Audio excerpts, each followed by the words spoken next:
বাংলাদেশের সর্বশেষ আপডেট সংবাদে আপনাকে সুস্বাগতম। আমাদের চ্যানেলের নতুন দর্শক হয়ে থাকলে চ্যানেলটিকে সাবস্ক্রাইব করুন।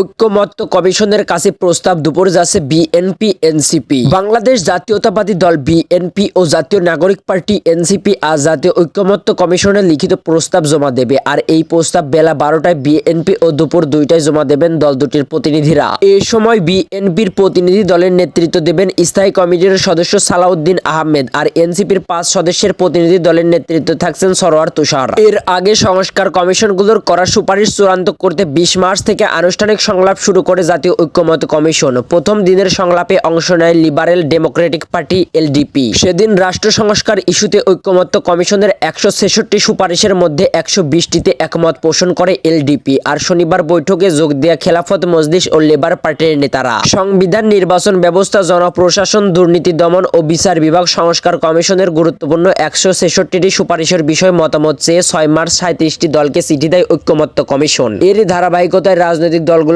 সঙ্গে বৈঠক করেছে ঐক্যমত্য কমিশন। গত 15 ফেব্রুয়ারি থেকে কাজ শুরু করে জাতীয় ঐক্যমত্য কমিশন।